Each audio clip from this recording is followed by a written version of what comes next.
Hello students, video शुरू करने से पहले प्लीज चैनल को लाइक, शेयर और सब्सक्राइब जरूर करें। एक इम्पॉर्टेंट इन्फॉर्मेशन, अगर आपको इस वीडियो के नोट्स चाहिए तो डिस्क्रिप्शन बॉक्स में दिया गया डाउनलोड लिंक चेक करें। Thank you. चलिए शुरू करते हैं। इस वीडियो में हम पढ़ेंगे BWEE4 strategies for women's empowerment के प्रीवियस ईयर क्वेश्चन और most important questions with answers. ये क्वेश्चंस आपके एग्जाम के लिए बहुत इंपॉर्टेंट है। अगर आपने ये अच्छे से कर लिए तो एग्जाम निकलना पक्का है। Let's begin. Question 1, what is the basis of women's subordination according to the Marxist feminist? Question explanation. इस क्वेश्चन में हमें यह बताना है कि मार्क्सिस्ट फेमिनिस्ट थिंकर्स के हिसाब से महिलाओं की दबी हुई स्थिति का असली कारण क्या है। इसमें कैपिटलिज्म, पेट्रियार्की और इकोनॉमिक एक्सप्लॉयटेशन के बीच का कनेक्शन समझाना होगा। कुछ प्रमुख थिंकर्स जैसे एंगल्स और फेडरिची का भी जिक्र करना होगा। आंसर। इंट्रोडक्शन। वुमेन्स सबऑर्डिनेशन का मतलब है कि समाज में महिलाओं को एक नीचे दर्जे का और असमान स्थान दिया जाता है। मार्क्सिस्ट फेमिनिज्म कहता है कि ये असमानता इकोनॉमिक सिस्टम और क्लास स्ट्रगल का नतीजा है।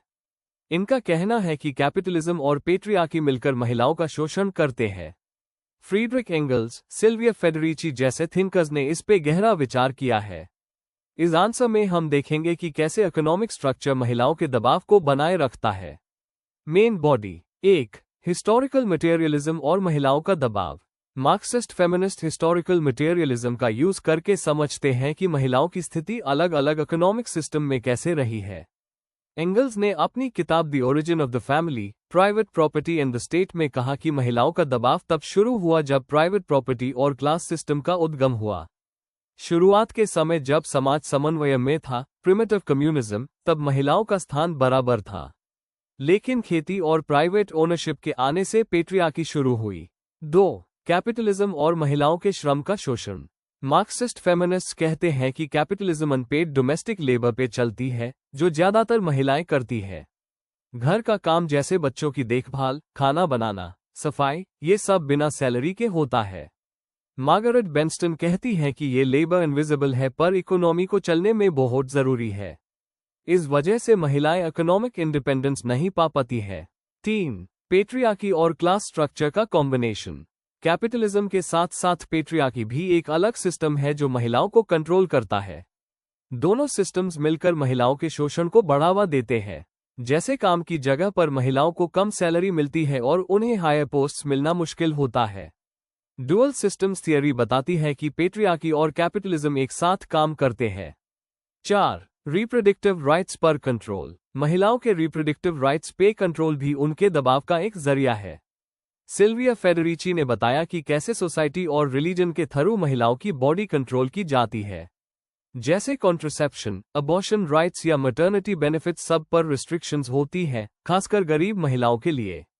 इससे महिलाओं की फ्रीडम और इक्वालिटी दोनों प्रभावित होते हैं। 5. क्लास स्ट्रगल के जरिए मुक्ति का मार्ग। मार्क्सिस्ट फेमिनिस्ट्स कहते हैं कि महिलाओं की मुक्ति तभी हो सकती है जब कैपिटलिज्म समाप्त होगा। कलेक्टिव स्ट्रगल, इक्वल वेजेस और स्टेट सपोर्ट जैसे स्टेप्स लेना जरूरी है। Maternity leave, child care, property rights जैसे रिफॉर्म्स हेल्पफुल है, लेकिन असली समस्या तब तक बनी रहेगी जब तक सिस्टम चेंज नहीं होता। कंक्लूजन। मार्क्सिस्ट फेमिनिज्म एक स्ट्रॉन्ग व्यू पॉइंट देता है कि कैसे इकोनॉमिक और क्लास बेस्ड सिस्टम्स महिलाओं को दबाए रखते हैं। ये सिर्फ सांस्कृतिक कारणों पर नहीं बल्कि आर्थिक ढांचे पर फोकस करता है। इनका मानना है कि बिना सिस्टम को बदले असली बराबरी संभव नहीं है।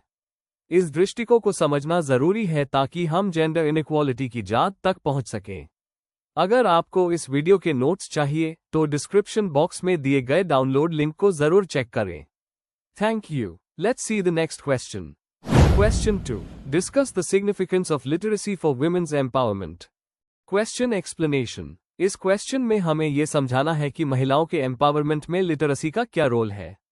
हमें बताना है कि पढ़ना लिखना आना कैसे उनकी जिंदगी, फैसले लेने की कैपेसिटी और समाज में उनकी पोजीशन को बढ़ता है। एग्जाम्पल्स और गवर्नमेंट स्कीम्स का भी यूज कर सकते हैं। आंसर। इंट्रोडक्शन। लिटरेसी का मतलब होता है पढ़ना, लिखना और बेसिक जानकारी समझना। वुमेन्स एम्पावरमेंट का मतलब है महिलाओं को अपनी जिंदगी के डिसीजंस लेने का हक देना।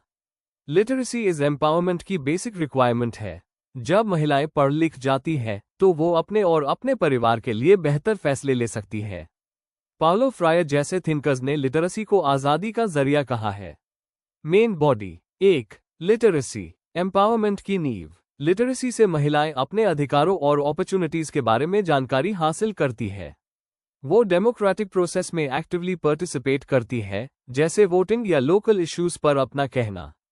पढ़ लिखी महिला अपने बच्चों की एजुकेशन पे भी ध्यान देती है, इससे अगले जनरेशन तक एम्पावरमेंट जाता है। 2. इकोनॉमिक आज़ादी और रोजगार। लिटरेसी से वीमेन को बेहतर नौकरी के ऑप्शंस मिलते हैं या अपना काम शुरू करने का कॉन्फिडेंस आता है। बेसिक एजुकेशन से वो सेल्फ एम्प्लॉयमेंट, बिजनेस या स्किल्ड जॉब्स में आती है। SHG सेल्फ हेल्प ग्रुप्स के थ्रू फाइनेंशियल लिटरेसी सिखाकर उनका सेविंग्स और क्रेडिट सिस्टम स्ट्रॉन्ग बनाया जाता है। 3. हेल्थ और परिवार की भलाई। पढ़ लिखी महिला हेल्थ रिलेटेड इंफॉर्मेशन जैसे हाइजीन और फैमिली प्लानिंग को बेहतर समझ पाती है। उनके बच्चे भी हेल्दी और न्यूट्रिशियस फूड लेते हैं क्योंकि मां अवेयर होती है। रिसर्च कहता है कि फीमेल लिटरेसी से इन्फेंट मोर्टेलिटी कम होती है और मैटरनल हेल्थ बेटर होती है। 4. सामाजिक रुकावटों को तोड़ना और आत्मविश्वास। जब महिलाएं पढ़ लिख जाती है तो वो इनजस्टिस, डोमेस्टिक वायलेंस और इनइक्वालिटी के खिलाफ आवाज उठाती है। लिटरेसी से जेंडर इक्वालिटी को बूस्ट मिलता है और सोच में बदलाव आता है। जैसे बेटी बचाओ बेटी पढ़ाओ जैसी कैंपेन्स एजुकेशन के जरिए लॉन्ग टर्म एम्पावरमेंट पर फोकस करती है। 5. सरकारी योजनाएं और प्रोग्राम्स। नेशनल लिटरेसी मिशन और साक्षर भारत जैसे प्रोग्राम्स एडल्ट वुमेन लिटरेसी पे काम करते हैं। KGBV कस्तूरबा गांधी बालिका विद्यालय जैसे स्कीम्स रूरल गर्ल्स को शिक्षा देती है। ऐसे प्रोग्राम्स सिर्फ पढ़ाई नहीं बल्कि लीडरशिप और डिसीजन मेकिंग स्किल्स भी सिखाते हैं। कंक्लूजन। अंत में, लिटरेसी महिलाओं के एम्पावरमेंट का पहला और सबसे इम्पोर्टेंट कदम है। इससे उनका कॉन्फिडेंस बढ़ता है, वो स्वतंत्र होती है और समाज में अपना योगदान देती है। पढ़ लिखी महिला एक स्ट्रॉन्ग फैमिली और स्ट्रॉन्ग सोसाइटी का फाउंडेशन बन जाती है। इसलिए महिला लिटरेसी में इन्वेस्टमेंट करना सामाजिक विकास के लिए जरूरी है। अगर आपको इस वीडियो के नोट्स चाहिए तो डिस्क्रिप्शन बॉक्स में दिए गए डाउनलोड लिंक को जरूर चेक करें। Thank you. Let's see the next question. Question 3. Describe the emergence of Mahila Mukti Morcha. Question explanation. इस क्वेश्चन में हमें ये बताना है कि महिला मुक्ति मोर्चा कैसे शुरू हुआ, इसका बैकग्राउंड क्या था और इस मूवमेंट ने महिलाओं के जीवन में क्या बदलाव लाए। आपको इसका सामाजिक और राजनीतिक कॉन्टेक्स्ट भी एक्सप्लेन करना है। आंसर। इंट्रोडक्शन। महिला मुक्ति मोर्चा एक ग्रासरूट्स लेवल का मूवमेंट था जो महिलाओं के शोषण के खिलाफ और उनके अधिकारों के लिए शुरू हुआ था। यह मूवमेंट उन समस्याओं से निकला जो महिलाएं रोजाना फेस करती थी, जैसे घर में हिंसा, दहेज और जेंडर इनइक्वालिटी। इस मूवमेंट ने महिलाओं को एक ऐसा प्लेटफॉर्म दिया जहां वो अपनी आवाज उठा सकें। इसका समझना जरूरी है क्योंकि ये भारत के फेमिनिस्ट मूवमेंट का एक इम्पॉर्टेंट हिस्सा था। Main body. 1. बैकग्राउंड और सामाजिक राजनीतिक संदर्भ।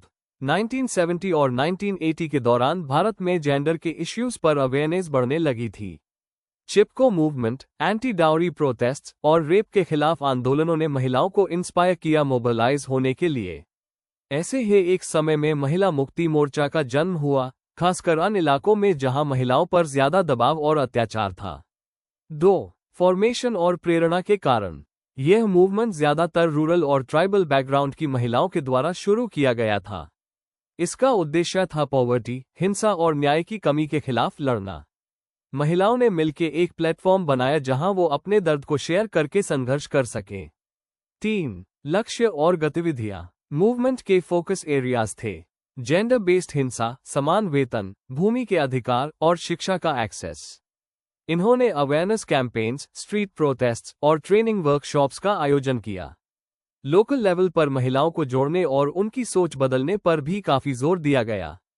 4. प्रभाव और विरासत। इस मूवमेंट ने हजारों रूरल और पूर्व महिलाओं को एम्पावर्ड किया।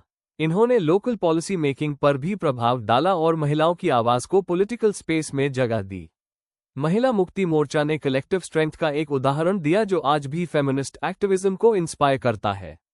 यह ग्रासरूट्स मोबिलाइजेशन का एक सफल मॉडल माना जाता है। कंक्लूजन। महिला मुक्ति मोर्चा का उठान भारत के महिला आंदोलन का एक टर्निंग पॉइंट था। इसने मार्जिनलाइज्ड महिलाओं के रियल इश्यूज को सामने रखा और उनको एक कलेक्टिव पावर दिया। आज भी इसका इम्पैक्ट फेमिनिस्ट मूवमेंट्स में देखा जा सकता है। अगर आपको इस वीडियो के नोट्स चाहिए तो डिस्क्रिप्शन बॉक्स में दिए गए डाउनलोड लिंक को जरूर चेक करें। Thank you. Let's see the next question. Question 4. Examine skill development as a means to women's empowerment. Question explanation. इस क्वेश्चन में हमें ये बताना है कि स्किल डेवलपमेंट यानी कौशलों का विकास कैसे महिला सशक्तिकरण का एक जरूरी जरिया है। आपको बताना है कि कौन कौन सी स्किल्स महिलाओं को एम्पावर करती है और कैसे सरकारी योजनाएं इसमें मदद करती है। आंसर। इंट्रोडक्शन। स्किल डेवलपमेंट का मतलब है नए कौशल सीखना या पुराने स्किल्स को और बेहतर बनाना जिससे किसी व्यक्ति की एम्प्लॉयबिलिटी और प्रोडक्टिविटी बढ़ती है। महिला सशक्तिकरण का मतलब है महिलाओं को अपने फैसले लेने की, रिसोर्सेस पर अधिकार रखने की और समाज में अपनी जगह बनाने की आज़ादी देना। जब महिलाओं को नए स्किल्स मिलते हैं तो वो ज्यादा स्वतंत्र और आर्थिक रूप से मजबूत होती है। Main body. 1. स्किल डेवलपमेंट का महत्व। जब महिलाएं स्किल सीख जाती है तो वो अपना खुद का काम शुरू कर सकती हैं या नौकरी कर सकती है। फाइनेंशियल इंडिपेंडेंस से उनकी सेल्फ कॉन्फिडेंस और डिसीजन मेकिंग पावर बढ़ती है। वो सिर्फ घर तक सीमित नहीं रहती, नए सेक्टर्स जैसे मैन्युफैक्चरिंग में भी काम करने लगती है। 2. सरकारी योजनाएं और programs. Skill India Mission 2015 Bharat सरकार का मिशन जिसमें करोड़ों लोगों को ट्रेनिंग देने का लक्ष्य है, महिलाओं को भी। प्रधानमंत्री कौशल विकास योजना PMKVY शॉर्ट टर्म ट्रेनिंग और सर्टिफिकेशन देती है। महिला ए हाथ एक ऑनलाइन प्लेटफॉर्म जहां महिला एंटरप्रेन्योर अपने प्रोडक्ट्स बेच सकती है। स्टेप योजना ट्रेडिशनल सेक्टर्स जैसे एग्रीकल्चर, हैंडलूम्स में महिलाओं को ट्रेनिंग देती है। 3. महिलाओं के लिए प्रमोट किए जाने वाले skills. Technical skills, computer, data entry, tailoring, beauty parlour जैसे कौशल। एंटरप्रेन्योरशिप स्किल्स, बिजनेस चलने के तरीके, मार्केटिंग, अकाउंटिंग। सॉफ्ट स्किल्स, बातचीत करने की कला, समय का सदुपयोग, टीम में काम करने का ज्ञान। Vocational skills, bakery, driver training, electrician, plumber जैसे प्रैक्टिकल काम। 4. प्रोग्राम्स का इम्पैक्ट। रूरल एरियाज में कई महिलाओं ने ट्रेनिंग के बाद SHG ग्रुप्स बनाए हैं। डिजिटल स्किल्स मिलने के बाद कुछ महिलाएं घर से ही ऑनलाइन काम कर रही है। डाटा के हिसाब से जहां महिला स्किल ट्रेनिंग ज्यादा हुई है वहां फीमेल वर्कफोर्स भी ज्यादा एक्टिव है। कई रियल लाइफ एग्जाम्पल्स हैं जहां बैकवर्ड एरियाज की महिलाओं ने ट्रेनिंग के बाद अपनी जिंदगी बदल दी है। कंक्लूजन। स्किल डेवलपमेंट एक ऐसा जरिया है जिससे महिलाओं को सिर्फ नौकरी नहीं मिलती बल्कि वो अपने जीवन के प्रति ज्यादा जिम्मेदार और स्वतंत्र बन जाती है।